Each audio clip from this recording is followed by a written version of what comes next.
Continuamos en VTV 24 horas. Hoy nos visita Josu Ibargutxi, portavoz de la Plataforma Vasca contra los Crímenes del Franquismo. ¿Qué tal, Josu? Bienvenido. Bueno, el pasado 31 de marzo se celebró en Vitoria por primera vez el Día de las Víctimas del Franquismo con la inauguración de una escultura que homenajeaba, ¿no?, a todas estas víctimas.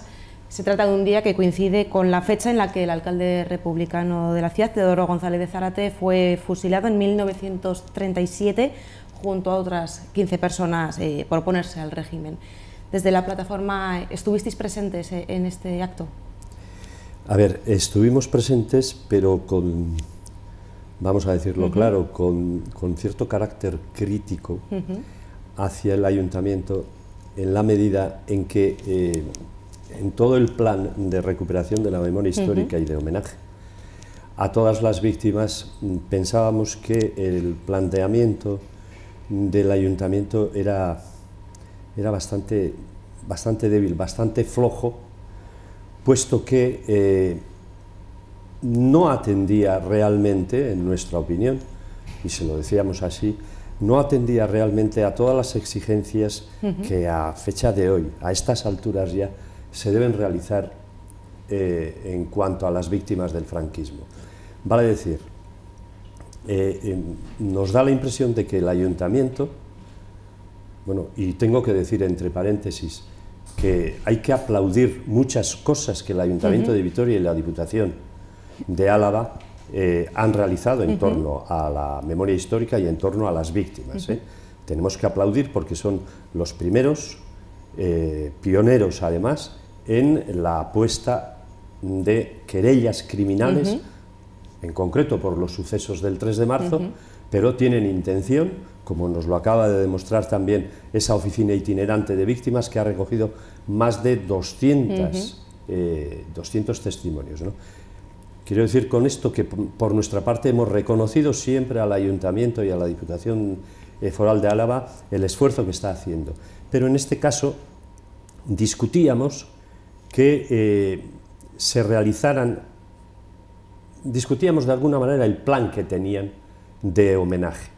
Entonces, siendo críticos con la actitud que está teniendo también el propio ayuntamiento de formar parte del patronato hacia las víctimas del terrorismo, patronato del memorial de las víctimas del terrorismo, donde siempre les hemos dicho que siendo un patronato y un memorial absolutamente excluyente, curiosamente, en relación a las víctimas del terrorismo franquista, pues le decíamos que fuera consecuente con lo que planteaba hacia las víctimas del franquismo y trabajara también en ese patronato con más fuerza y con aspectos más críticos hacia lo que el Gobierno de Madrid pretende hacer aquí, que no es más que un elemento absolutamente discriminatorio y excluyente hacia las víctimas.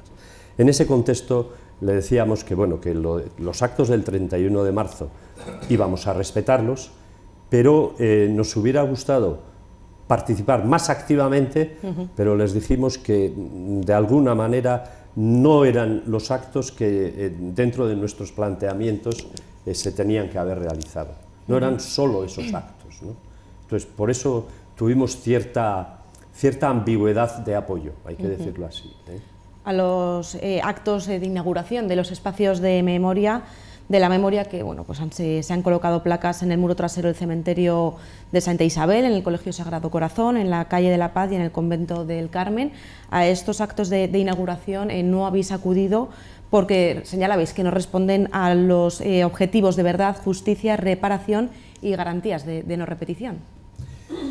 Bueno, apuntábamos, se nos hacía una contradicción, por ejemplo, en la cuestión del reconocimiento a todas las víctimas, se nos hacía absolutamente doloroso incluso que se mantuvieran ciertas calles en relación a la simbología franquista, que hasta la propia ley de memoria histórica dice, la del 2007, que debe eliminarse cualquier rastro de simbología franquista en calles, etcétera, Le teníamos dicho al ayuntamiento también que no podía mantener algunas calles como las que pretende, ¿no?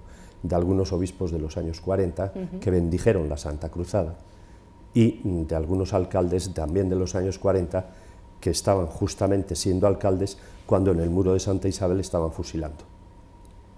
Entonces les decíamos que a esos alcaldes, Lejarreta y algún otro, pues que no se podían mantener esas calles, por mucho que esos señores, algunos historiadores dijeran que podían ser señores que bien, que formaban parte del régimen franquista, pero que hicieron muchas cosas por Vitoria, ¿no? Y por la reconstrucción de Vitoria. Hombre, también Franco hizo cosas por la reconstrucción de algo que destruyó él, en todos los bombardeos. Claro que Franco luego hizo barriadas enteras de edificios, etc. Entonces, en ese contexto también les decíamos en el ayuntamiento pues que era una contradicción homenajear a todos los fusilados del muro de Santa Isabel y al mismo tiempo mantener calles de personajes del franquismo que curiosamente fueron implícitamente partícipes de esos fusilamientos, ¿no? Esas son las grandes contradicciones que hemos encontrado por ahí. Por eso decidisteis rechazar también su invitación y también porque, como lo que comentabas, ¿no? Porque no han contado con vuestra participación. Eso es. También ha suscitado mucha polémica, como comentabas, el apoyo de las instituciones vascas a ese centro de homenaje a las víctimas de terrorismo en el Banco España. ¿Sentís que se está realizando una discriminación hacia las víctimas, que hay víctimas de primer y segundo grado? Terriblemente y desgraciadamente. Y tenemos una propuesta concreta realizada en torno a eso. Nosotros hemos dicho siempre que hay que respetar a todas las víctimas, absolutamente a todas, incluidas las del terrorismo. ¿Cómo no? Estamos también con las víctimas del terrorismo. Pero quienes no están con las víctimas del franquismo, curiosamente, son los gobiernos españoles actuales. Quienes no están, porque a nadie se le ha ocurrido, de ninguno de los gobiernos españoles de los últimos años, a nadie se le ha ocurrido abrir un memorial por las víctimas del franquismo. Y llevamos años exigiendo, no solo desde la plataforma vasca esto, Recuerdo que en el año 15 hubo una reunión importantísima en Madrid, concretamente en Vicálvaro, de más de 80 y tantas asociaciones del conjunto del Estado, catalanas, andaluzas, gallegas, vascas, etcétera, donde firmamos un manifiesto emplazando a todos los partidos para que hicieran una ley de víctimas del franquismo. Hasta hoy.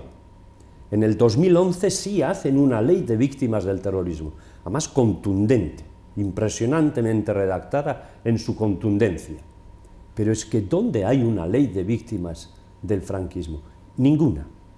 Hay una ley de memoria histórica que además sigue delegando, porque no asume, como ley debiera asumirlo, pero no asume ninguna responsabilidad en cuanto a la exhumación de todas las fosas que existen, donde hay alrededor de 120.000 personas por ahí todavía, no asume, con esa ley no se asumen responsabilidades.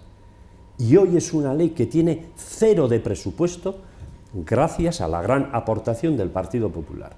0 presupuestos, una ley de memoria histórica, en principio de obligado cumplimiento, como cualquier ley, y en cambio, millones de presupuestos a partir del 2011 para la ley de víctimas del terrorismo e incluso mogollón de dinero para el memorial de víctimas del terrorismo, incluido pedazo de edificio en Vitoria, que no es ninguna casualidad que pusieran aquí ese memorial de víctimas del terrorismo, porque ese memorial va contra ETA.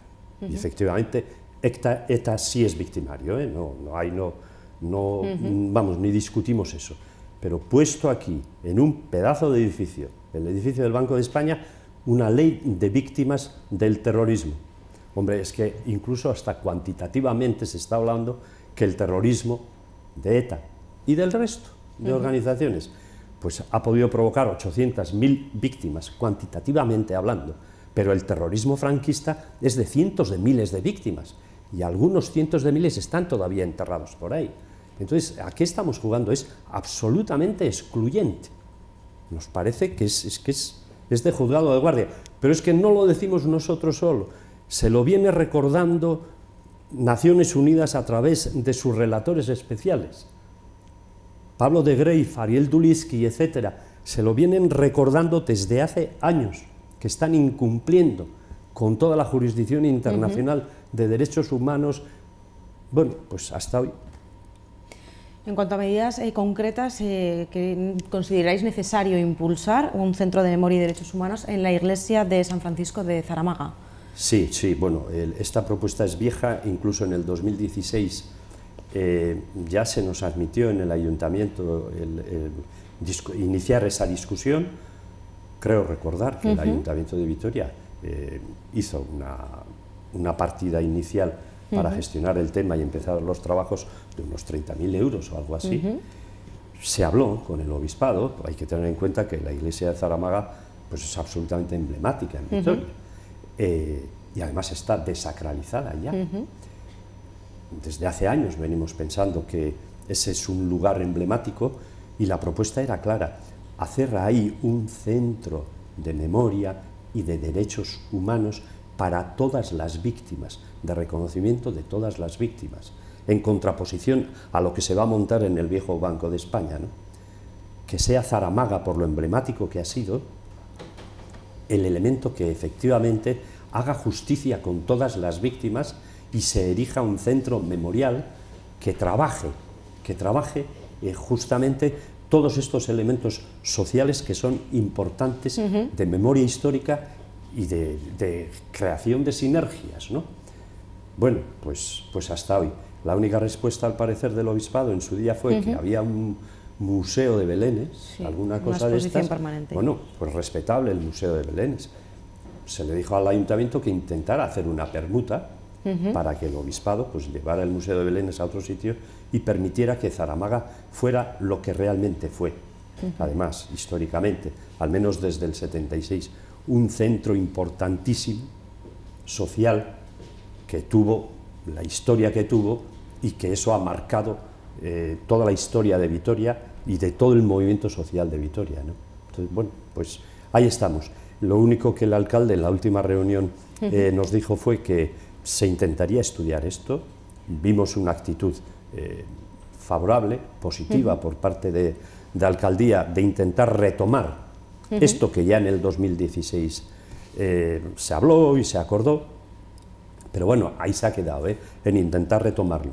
De la misma manera que los resultados de esta oficina de víctimas itinerante, cuya idea fue magnífica y hemos aplaudido que la impulsara la propia Diputación y Alcaldía, pues ya es el momento en el que con esos 200 y pico testimonios de 200 y pico víctimas de todo tipo, es el momento de que Vitoria dé el paso, y se lo dijimos así, e inicie la tramitación de una querella criminal para exigir justicia y responsabilidades por todas esas víctimas, ¿no?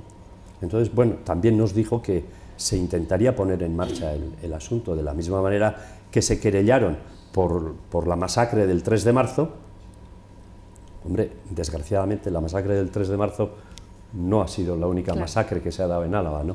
Ojalá hubiera sido la única, pero no, el 3 de marzo fue consecuencia de masacres anteriores desde el año 36, por tanto, hay que meterle mano también a las masacres anteriores, ¿no?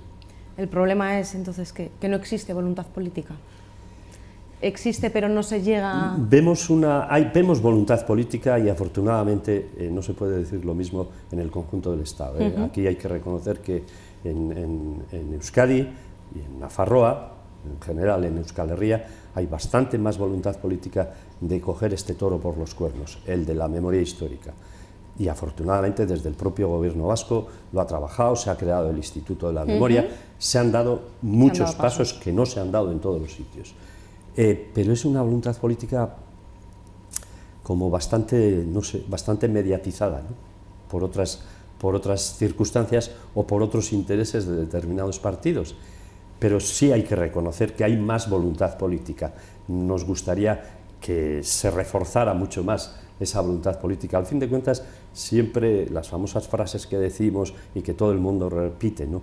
La memoria histórica es importante para no repetir el pasado, que un pueblo sin memoria no tiene futuro, etc. Son frases hechas, pero que sí tienen contenido si realmente se cree en ello, ¿no? Medidas, por ejemplo, que el Ayuntamiento ha puesto en marcha es la retirada, ¿no?, de las viviendas de esas placas franquistas. Nos encontramos en ese periodo que llega hasta el 30 de abril para los edificios o las viviendas que quieran solicitar, ¿no?, la retirada de estas placas, lo hagan y de manera gratuita el Ayuntamiento procederá a su retirada. ¿Son muchas las placas que encontramos en nuestra ciudad?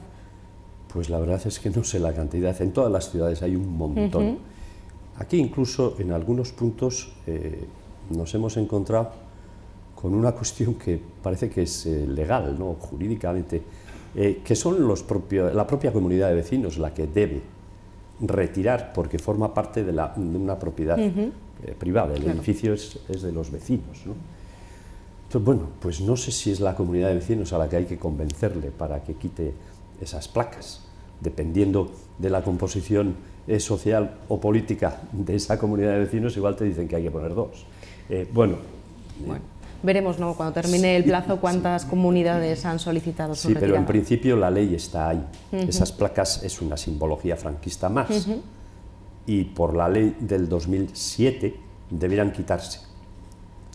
Pero bueno, entendemos que la ley del 2007 desde el propio gobierno se está implícitamente induciendo a no cumplirla porque es el propio gobierno el primero en no cumplir al no presupuestar nada, de manera que, y nos consta que esa ley no se está cumpliendo en el conjunto del Estado en cantidad de pueblos donde hay alcaldías del PP que siguen teniendo el cuadro de Franco o bustos de Franco en la mesa en su despacho, ¿no? Bueno, pues en ese contexto de incumplimiento generalizado de una ley del 2007, pues alguno te puede decir que esa placa que se quede ahí. ¿Qué más medidas concretas solicitáis desde la plataforma? En la primera, y llevamos años diciendo esto, e incluso también el Gobierno vasco en el 2014 hizo un llamamiento en general a todos los ayuntamientos para que se cumpliera estrictamente con la eliminación de toda simbología franquista. El propio Gobierno vasco. Lo único que estamos diciendo es que se cumpla y si se puede, pues habrá que ir a todos los ayuntamientos y revisar si se están cumpliendo. Hay algunos que lo han cumplido, algunos ayuntamientos, sobre todo donde hay agrupaciones memorialistas o gente que trabaja un poco esto, desde la calle, desde la sociedad civil, pues se están cumpliendo. En otros ayuntamientos, sobre todo en las grandes ciudades, fíjate lo que costó quitar el aguilucho, como lo decíamos, en Bilbao, ya diré, en la Plaza Moyúa, ¿no? Bueno, se ha quitado, pero todavía en Bilbao hay cantidad de calles que tienen nombres de eminentes franquistas, ¿no? Bueno, las grandes ciudades, por ser grandes además, se pueden escapar bastantes cosas, ¿eh? Parece que la sensación que da, ¿no?, es que sí que se acuerdan cosas, pero luego... Pues en este contexto de cumplimiento de leyes de memoria histórica, pues sí, porque muchas veces el día a día y las prioridades, lo cotidiano, etcétera, desbanca a lo necesario, ¿no? Lo urgente muchas veces desplaza lo necesario, por muy necesario que sea. Las instituciones alavesas sí que llevaron a los tribunales los sucesos del 3 de marzo, aunque sí que fueron rechazados finalmente ya por el último paso el Tribunal Constitucional, y ahora nos topamos con el recurso del Tribunal de Derechos Humanos de Estrasburgo. ¿Es esta la última esperanza que queda o hay más, se podrían dar más pasos? En principio es Estrasburgo el máximo órgano sobre el que pudiera, y en esas estamos. El único problema que tenemos es que a Estrasburgo no va a poder ir ni la Diputación ni el Ayuntamiento por una razón jurídica de legitimación activa. Las instituciones, los ayuntamientos forman parte de la estructura del Estado, de la estructura institucional del Estado. Por tanto, ir a Estrasburgo, una institución no tiene legitimación activa para presentarse en Estrasburgo autodenunciándose, porque es institución también. Entonces lo van a hacer las víctimas privadamente, impulsar esto en Estrasburgo, ya que pues, la querella institucional ya ha cubierto todo lo que podía cubrir.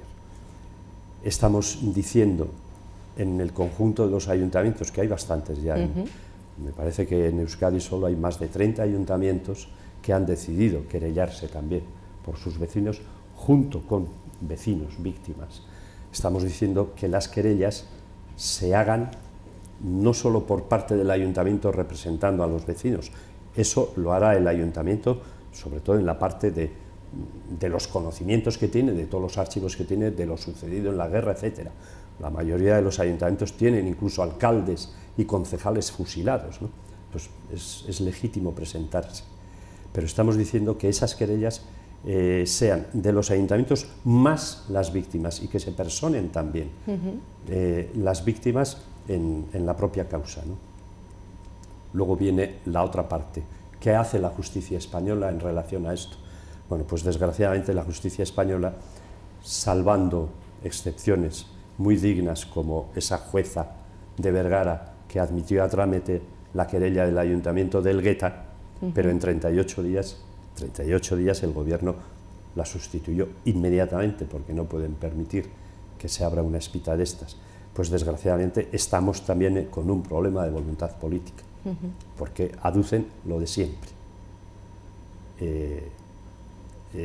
Ley de amnistía y que los hechos han prescrito ya. Saben que son imprescriptibles porque son crímenes de lesa humanidad, pero bueno, con eso lo aducen y vaya usted recurriendo y vaya usted recurriendo, ¿no? Esas trabas van a ser difíciles porque no hay esa voluntad política, como no la hay en relación a la querella argentina. La jueza Servini lleva años enviando exhortos. La jueza Servini ha imputado ya a 19 personas, victimarios, de la época de la dictadura franquista, pero se encuentra con unas trabas increíbles. La última, pues incluso no le dejaron ni viajar aquí cuando venía a diligenciar, digamos, a varios victimarios. Y no lo dejaron venir para acá, por mucho que la jurisdicción internacional obliga a los gobiernos españoles y al Estado español a atenderla, pero no le dejan venir para acá. Hay un incumplimiento permanente, incluso de la propia Constitución española, porque en el artículo 96 de la Constitución española dice claramente que toda aquella legislación internacional asumida y firmada por el Estado español, una vez de que quede firmada y asumida por el Estado español, queda incorporada a la legislación interna, al derecho interno. Entonces, el Estado español tiene firmados todas la jurisdicción internacional, derechos humanos, derechos políticos y sociales, etc. Todo eso lo tiene firmado, lo tiene suscrito, todos los convenios internacionales de este calibre. Por tanto, quedan incorporados al ordenamiento jurídico interno. Hablamos de la ley de amnistía de 1977 que mencionaba. Se rechazó por parte del Partido Popular, del Partido Socialista y de Ciudadanos a su reforma para poder juzgar los crímenes cometidos por la dictadura franquista en España y en el extranjero. ¿Se ha perdido una gran oportunidad? Una gran oportunidad, porque, a ver, al principio nosotros estábamos planteando que esa ley de amnistía, tal y como quedó, y aquí hay que matizar una cosa. Digo tal y como quedó porque inicialmente la ley de amnistía iba por otros derroteros, pero es que hasta la víspera de ser aprobada, la ley de amnistía era una ley de amnistía para todo aquel combatiente antifranquista que había sufrido penas, etc. Era una ley de amnistía para todos los presos políticos y luchadores antifranquistas. Pero en vísperas de ser aprobada,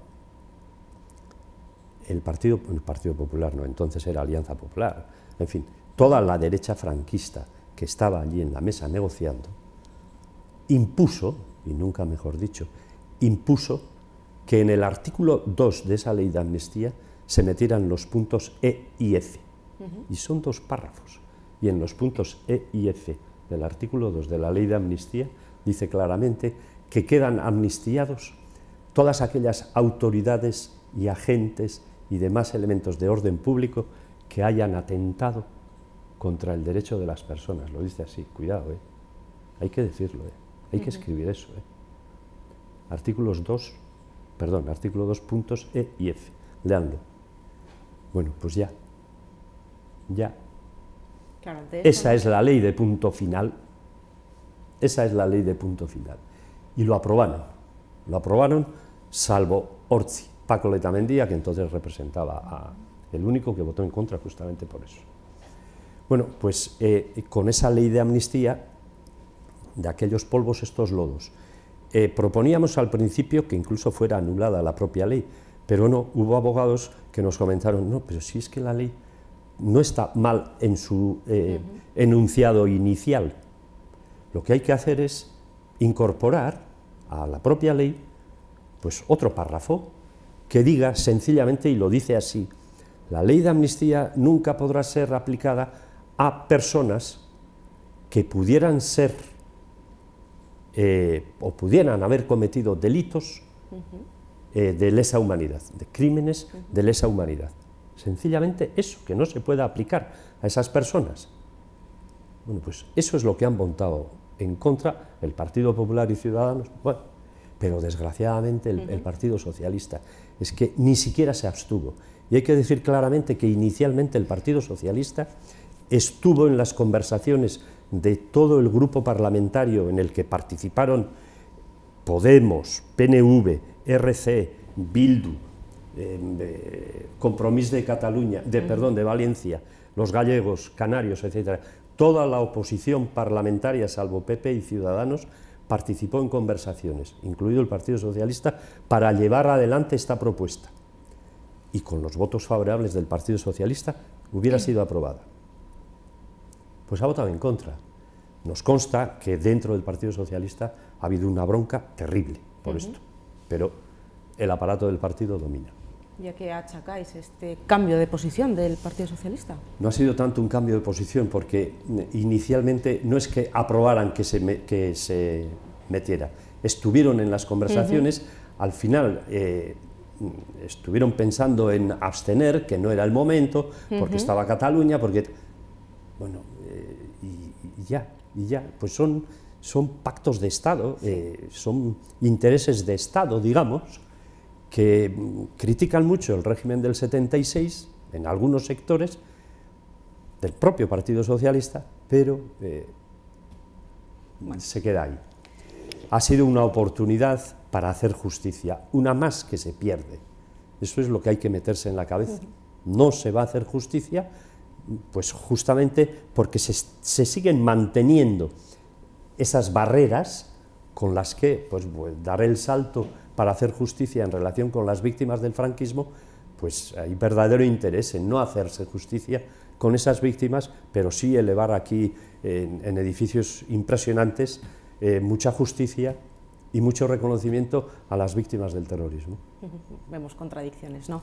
Bueno, pasamos a hablar ya con nuestros tertulianos. Están con nosotros Miren Fernández de Landa, muy buenas.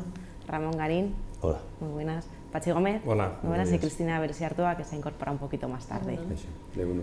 Bueno, comenzamos con Miren, una preguntita a cada uno. Pues la verdad es que ha sido interesantísimo el escucharte, y la verdad es que, de verdad, y además sobre todo con esa tranquilidad con la que nos has contado cosas que seguramente yo si estaría contándolas así, estaría incluso hasta enfadada, ¿no?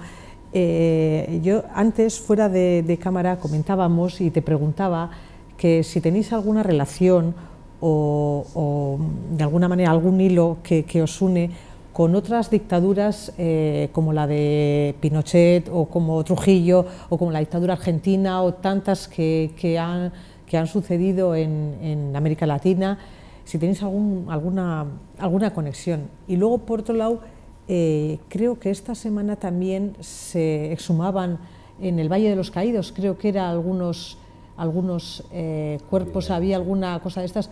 ¿Cómo valoráis vosotros esa circunstancia? Bien, también? Empiezo por lo último. Sí parece que hay intenciones de exhumarse, no sé si se ha logrado, porque hace un año, hace año y medio, hasta un juez solicitó la exhumación de dos personas, sí, pero no se la concedieron. Entonces ahí hay un problema, con el Valle de los Caídos hay un problemón, porque el prior del convento este es el que domina todo, y por medio la Fundación Francisco Franco.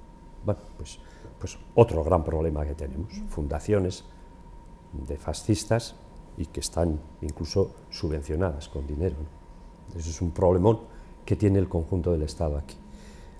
En cuanto a nuestras relaciones con otros movimientos memorialistas de otros países, fundamentalmente con Argentina, hay un hilo directo, tenemos mucha relación con las madres de la Plaza de Mayo y las abuelas de la Plaza de Mayo.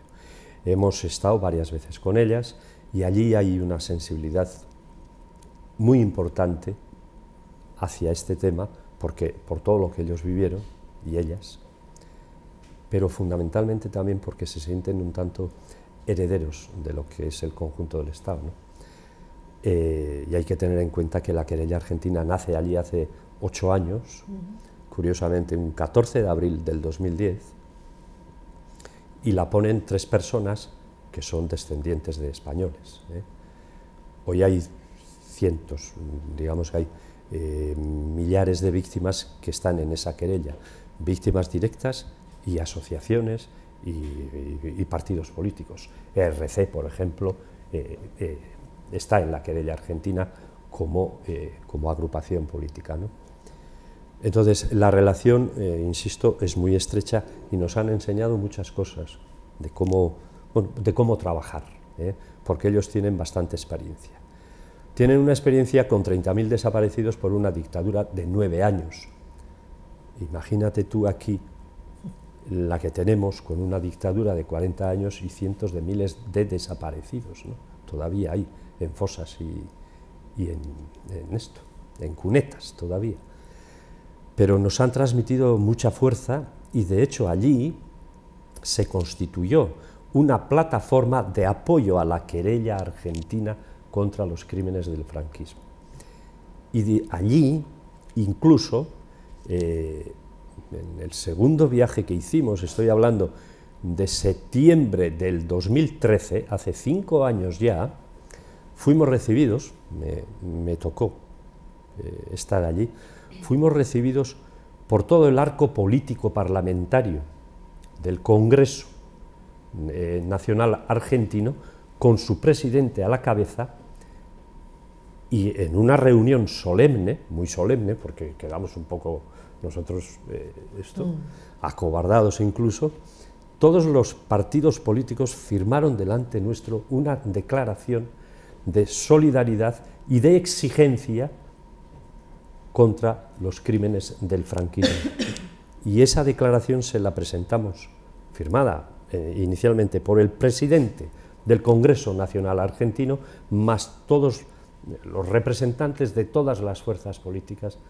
Con ese documento, al día siguiente fuimos donde la jueza Servini a decirle: oiga, doctora, es que, mire usted, ya no es la sociedad civil y ya no son las asociaciones de víctimas del Estado español las que le estamos pidiendo estas cosas, es que su propio Congreso Nacional le está pidiendo a usted que tire adelante.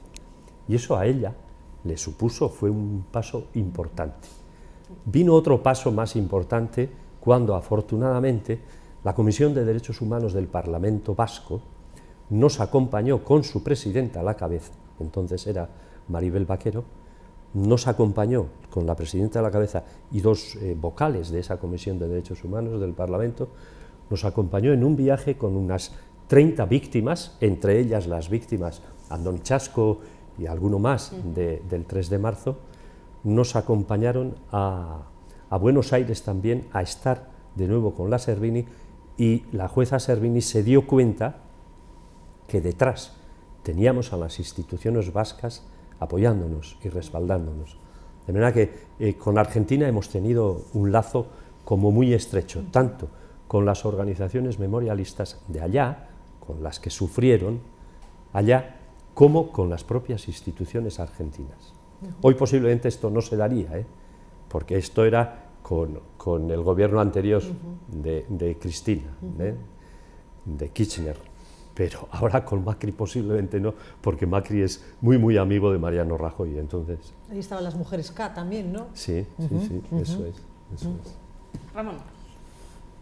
Yo no sé si preguntarte algo o no preguntarte nada, de verdad. O sea, a mí como ciudadano de este país, que decir, vitoriano, alavés, incluso español, que decir, para que no queden dudas sobre mi pensamiento, a mí me duele en el alma saber que hay una herida tan vieja que no se ha curado, ¿no?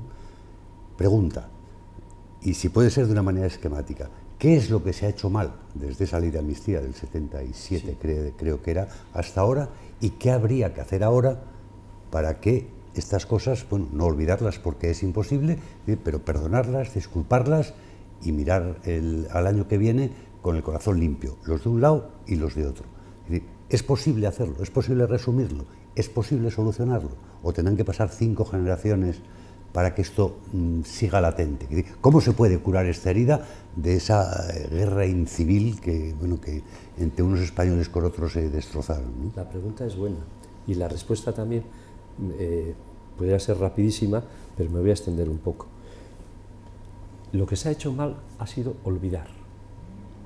En el 77 no se tenía que haber olvidado. Yo no voy a entrar ahora a discutir las presiones políticas que en el 77 había en la famosa transición. No lo voy a discutir, aunque lo viví también, Se habla de ruido de sables, que no se hizo todo lo que se hubiera querido hacer, porque si no, de nuevo, venían los sables encima, todas estas cosas. Pero aquella ley de amnistía, si no se hubieran metido esos párrafos y no se hubiera inducido al olvido, sabiendo que no se iban a exigir responsabilidades a un régimen de 40 años, eso no podía casar. Permitir que toda la estructura del franquismo, toda, judicatura, militar, administrativa, todo, permitir que pasara a la democracia sin tocar ni un pelo, era ya el primer gran problema. Bueno, tú puedes decir, bien, en el 77 había cierta presión, se dieron las elecciones en junio, en octubre del 77, antes de la Constitución, por tanto la ley de amnistía es preconstitucional. Antes de la Constitución, bueno, pues será eso como un acuerdo político, tal, pero es un acuerdo político que favorece, vamos, que abre las puertas para que el franquismo pase, con todo su bagaje, pase enterito a dominar la democracia, además, a dominarla, Entonces, ahí se hizo algo mal. Posiblemente sobre eso tendrán mucho que hablar todos aquellos partidos que firmaron tan alegremente esos pactos con el franquismo. Porque fueron todos, prácticamente. Claro, ¿no? Fue un pacto con el franquismo. Eso, ahí tendrán su responsabilidad histórica. A partir de ahí, lo que se genera es cierto que socialmente también, en su conjunto, yo lo viví también, y tú también posiblemente, quizá vosotros no, pero como había tal ansia de libertad, tal, pues venga, pues pa'lante, porque ya hay elecciones, hay partidos políticos, votamos, por fin, ya está, votamos y ya está. Y no hacemos más que votar, permitir que los partidos sigan tirando adelante con todos esos pactos. Hay otro hito importante después del susto del año 81 con el golpe de Tejero. Hay otro hito importante en el 82. Hay un partido que tiene una mayoría absoluta impresionante. La única vez que un partido en estos últimos 40 años se hace con 202 diputados de 350. El solito. Ese es el Partido Socialista. Podía haber encabezado todo un movimiento de reforma radical. No lo encabezó, No lo encabezó. Bueno, y a partir de ahí se sigue generando eso que hemos venido llamándole amnesia o anestesia o como quieras, pero sí es cierto que de los últimos 40 años, los primeros 30, fíjate, 77 y 2007, 30 años redondos para que se hiciera una ley de memoria histórica. Es en el 2007 cuando se derogan las leyes franquistas. La gente se cree que las leyes franquistas fueron derogadas en el 77. No. Si leéis la ley de memoria histórica del año 77, quedan considerados ilegítimas todas las sentencias de tribunales militares de orden público, tal. En el 2007 se consideran ilegítimas las sentencias, o de tu abuelo, de mi abuelo, de mi padre, o mías, ilegítimas. Y se derogan los tribunales que emitieron esas sentencias. Tribunal de Orden Público y todas las leyes, ¿no? Tribunal de Orden Público, las leyes de bandidaje y terrorismo, la ley de orden público, cantidad, están enumeradas en la propia ley. Pero fíjate tú, como detalle, una cosa que tú consideras ilegítima y derogas las leyes y tribunales que las han emitido, ilegitimidad más derogación es nulidad, ¿no? Obviamente. Es nulo. Pues no hay declaración de nulidad. Curioso. Pregunta por qué. ¿Por qué no se considera nula una cosa que es ilegítima y quedan derogadas las leyes por las que se han cometido esas ilegitimidades? Debieran considerarse nulo. Nulas de puro derecho, ¿no? Es decir, no hace falta así de claro. Explicitarlo, ¿no? Eso es, nulo de... pues no. El Parlamento catalán hace 2 años declaró la nulidad de todas las sentencias, pero curiosamente en el Parlamento vasco hace 3 meses una fuerza política que es el Elkarrekin Podemos presentó que el Parlamento vasco también, a la vez que el catalán, declarara la nulidad de todas las sentencias, y aquí se votó en contra, y con la razón de que no, eso pertenece al gobierno central y no sé qué. Bueno, la nulidad, en nuestra interpretación, realizada además por algunos abogados nuestros, no se declara la nulidad porque podría llevar a declararse la nulidad de todo el régimen franquista. Porque si son nulas las sentencias, desde el año 36 primero, una cosa que es nula te obliga a resarcir. El Estado entraría en bancarrota económica, no puede resarcir eso. Bien, pero apartando ese lado, tú dices, si es nulo, son nulos esos tribunales iniciales del 36, que eran tribunales todos militares. Son nulos todos los gobiernos desde el 36. Sería nula hasta la propia monarquía, la que declara. Cuidado, la sala de lo militar del Tribunal Supremo, cuando alguien dice, oye, declárese la nulidad, se opuso a la declaración de nulidad. Incongruencias terribles, ¿verdad? No, tremendas. Pues así se dan, así se dan. Entonces, se facilitó ese olvido, el conjunto de la sociedad también tiró para adelante, crisis económicas, acordaros de las crisis económicas de los años 80, reestructuraciones industriales impresionantes, lo que hemos dicho antes, el día a día, lo urgente desplaza a lo necesario, y eso necesario que venía siendo, pues al final se nos han ido cantidad de víctimas y testimonios, se nos han ido cantidad de victimarios por camino, y encima muchos de ellos han sido exaltados. Eso lo único que ha generado es una impunidad terrible, pero una impunidad terrible del franquismo. ¿No crees que la naturaleza, que decir, ha hecho efecto? Que decir, o sea, todos los asesinos del franquismo, que decir, yo creo que la práctica totalidad están muertos ya, que decir, la vida ha hecho justicia, ¿no? Que hace falta un resarcimiento moral. Bueno, todavía a ver los hilos. Bueno, no quedan muchos, pero quedarán poquitos ya, porque han pasado muchos años, ¿no? Los ejecutores o actores directos sí, pero ya hay, Al margen de eso, si hubiéramos tenido verdaderamente un Estado y unas fuerzas políticas con verdaderas ganas y radicalidad democrática, entendiendo la democracia no como se ha entendido aquí, radicalidad democrática, yo creo que estaríamos en otro momento, clarísimamente en otro momento. Pero es que se ha jugado, a mí me parece que se ha jugado bastante mal, porque Alemania hoy se considera responsable subsidiario de todo lo que el nazismo, Merkel ni los gobiernos posteriores democráticos alemanes no han sido causantes de la desgracia que la Segunda Guerra Mundial y el nazismo generó, pero hoy están juzgando ellos y condenando incluso a personas de 90 años, militares, etcétera, y los meten en la cárcel por los crímenes que cometieron. Esa responsabilidad subsidiaria que tiene tener cualquier Estado, aquí no se asume.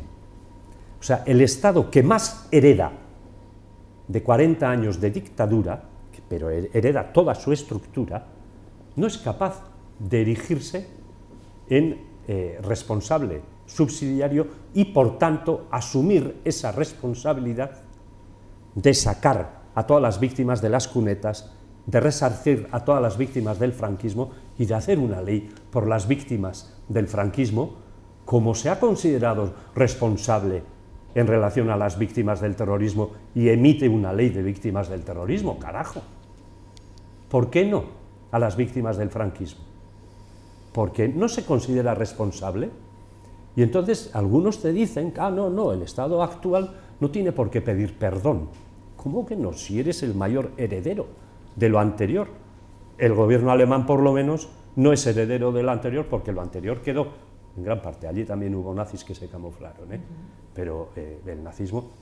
La diferencia está en que Alemania fue derrotada militarmente, y aquí el franquismo no fue derrotado. Fue abolido también, ¿no? Sí. Pero no se puede entender, reflexionando sobre esta cuestión, que decir, una España dividida en el año 39, 40 y posteriores, no, había que... 39 y 40 estaba derrotada toda España. La dividida podíamos decir que sería del 36, 34... 34, sí. Estaba dividida, ¿no? Decir, y ahora, a partir del año 75, 76, queremos llegar a una democracia, ¿no? Y bueno, yo entiendo las dificultades del Estado, de los representantes del Estado, que decir, bueno, pues para que estos no se me rebelen, para que estos no se muevan, que decir, bueno, pues vamos a ir creando país, creando democracia, creando libertad, ¿no? En esa estructura se quedan muchos pelos en la gatera, muchos pelos en la gatera. Dice, pero ¿qué era lo importante? ¿Crear una democracia o actuar de una manera o de la contraria, que decir, para seguir teniendo un país totalmente dividido, enfrentado y con odios de un lado hacia otro? No lo sé, es decir, yo me quiero poner en la cabeza pues, de aquellos Suárez, de todos aquellos gobernantes de los primeros años de la democracia, es decir, ¿en qué era lo importante? Es decir, crear la democracia, crear la democracia, crear futuro o enfrentarnos, o que los españoles sigamos enfrentados unos con otros y odiándonos unos a otros. No, a ver, hay que entender que en el año 75, 76, 77, tras la muerte del dictador, la mayoría, una inmensísima mayoría de españoles estaban por crear la democracia, pero castigando a los 40 años anteriores de franquismo. Por tanto, crear la democracia está muy bien decirlo, mencionarlo. El problema es cómo y con quiénes. ¿Con quiénes vas a crear la democracia? ¿Con la gente que te viene de atrás de 40 años de dictadura, siendo responsables además de todo el aparato de la dictadura, o creas la democracia con esa mayoría de la población que estaba luchando de una manera increíble por la libertad, con grandes movilizaciones? Tú en Vitoria, ¿con quién ibas a crear la democracia en el año 76? Con la mayoría de la población, que luego fue masacrada, a partir de todo un movimiento obrero que genera esto, pero es la mayoría de la población de Vitoria la que se lanza, o con quienes al final terminan reprimiendo Vitoria como reprime. ¿Con quién te quedas? Ese es el problema. Bueno, Ramón. Que si no, Zulay luego me mata. Perdón. Te has comido todo el tiempo. Yo un poco en la línea que estaba comentando, que has comentado ahora tú también, ¿no?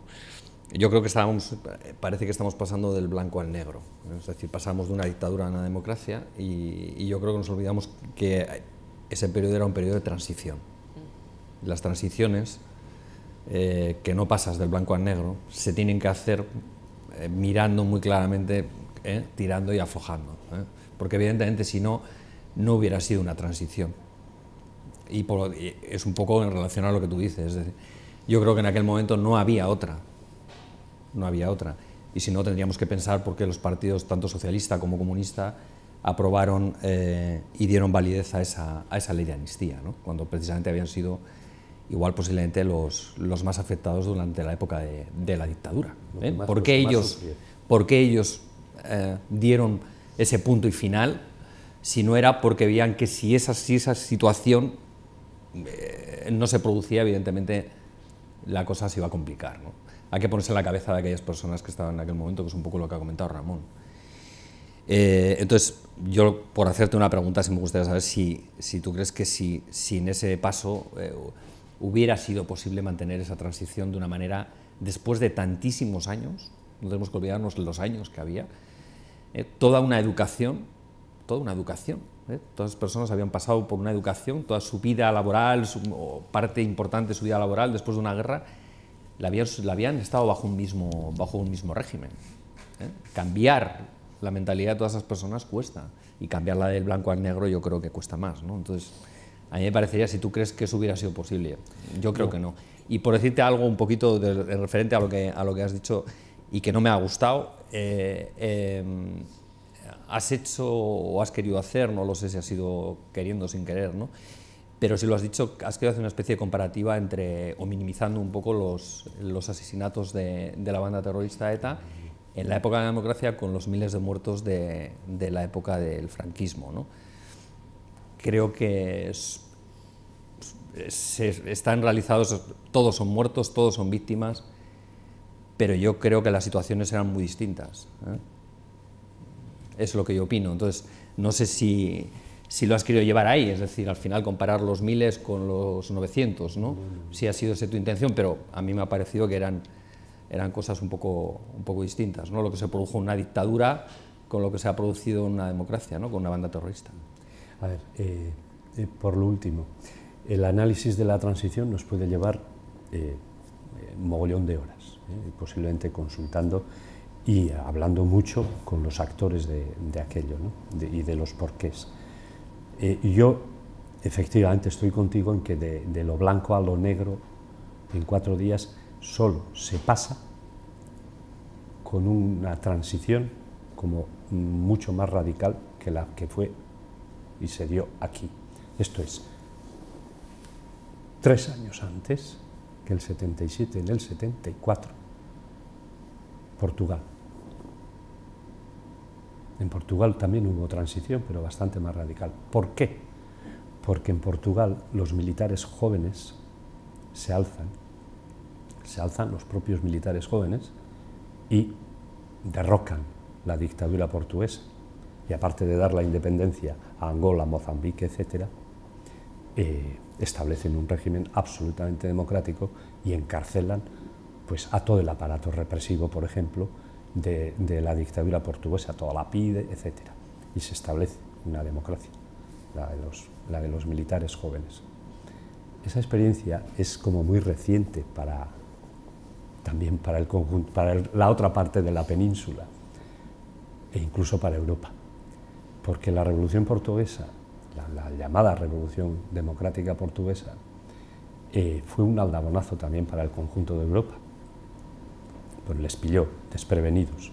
Nadie pensaba que en Portugal unos militares jóvenes iban a dar un golpe contra la propia estructura de un Estado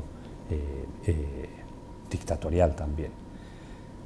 Y posiblemente Europa no podía permitir eso, que se diera en la otra parte de la península, algo absolutamente desprevenido, y se preparó también para eso, para generar una transición mucho menos traumática, pero generar una transición mucho menos traumática significaba que esa transición posibilitara, digamos, la coladura o el túnel por el que se colaron todo lo que se coló de franquismo, que no te olvides que Suárez era jefe provincial del movimiento. Todas las fuerzas franquistas son las que copan, digamos, el poder, incluso tras las primeras elecciones democráticas en el Estado, en junio del 77. Pero bueno, esa es una parte que se puede pensar, pero también si hubieran sido los Suárez, etcétera, y los Fraga Iribarnes, si hubieran sido verdaderamente democráticos, hubieran iniciado otra andadura de cuestionamiento absoluto de lo anterior, pero no cuestionaron en absoluto todo lo anterior. Ahí habría que ver si del blanco al negro no era posible, qué nivel de grises se hubieran podido realizar. Porque, insisto, 30 años 30 años para llegar a una ley de memoria histórica que hoy la incumplen justamente los herederos de ese franquismo, la siguen incumpliendo, pues imagínate dónde quedamos.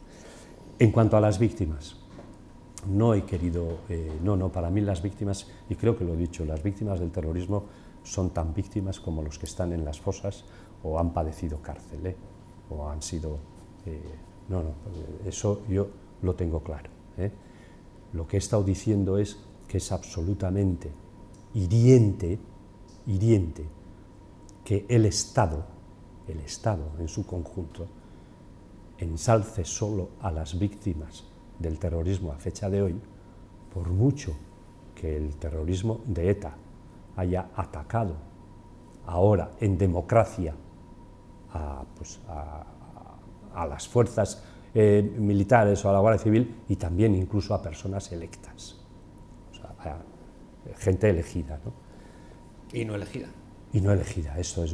Quiero decir que eso es clarísimo para nosotros también, Por eso estamos diciendo, y en concreto en Vitoria estamos diciendo, que los dos sectores de víctimas originadas por un conflicto que aquí, no nos olvidemos, lo origina un golpe militar cruento, cruentísimo, contra una república legítimamente elegida y unos gobiernos legítimamente elegidos. No nos olvidemos, en última instancia, algunos pensamos que incluso la propia existencia de ETA es hija del franquismo, no hay ETA sin franquismo. Es evidente que si la República hubiera seguido sería como bastante difícil el tema, pero ETA surge por la gran represión que existe aquí, y los jóvenes de los años 50, 60 empiezan a organizarse contra ello. No nos olvidemos de eso, al margen de que luego terminó con una deriva que muchos hemos criticado de una manera radical también. Hemos estado en contra de todo lo que ETA ha hecho durante todos estos años. Entonces eso no pongo en el mismo plano, pero conozco y reconozco a las víctimas todas. Debo conocer y reconocer a las víctimas todas. Y si reconozco a unas, debo reconocer a otras. ¿Por qué me tengo que olvidar de todas las víctimas que un aparato militar victorioso en un golpe de Estado genera? Pero genera durante 40 años además, no en sí en la confrontación militar que hubo gracias a que hubo una resistencia popular al golpe, porque todo hay que decirlo, los franquistas pensaban que en 15 días se tomaban el poder, y Mola lo hizo, en Álava, en Navarra, en algunos puntos, pero se encontraron con una resistencia popular, y gracias a esa resistencia popular, desgraciadamente, se dio una guerra de 3 años, y la ganaron con el apoyo de Alemania y de Italia. No hay que olvidarse de eso. Entonces, ese gobierno que se erige sobre cientos de miles de cadáveres provocados por él, también cadáveres falangistas y franquistas, claro, en una confrontación, ese gobierno que se erige es el que al final no termina, digamos, eliminado políticamente hablando en el año 77. Y todas las consecuencias de ese gobierno se siguen heredando, pues casi hasta la fecha. Ahí está. Y además, ni lo disimulan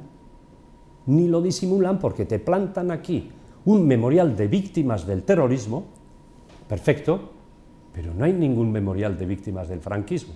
¿Por qué? Porque el franquismo ya pasó y porque en el 77 dijimos que eso había que olvidar. Esto no, pero eso sí. Cristina.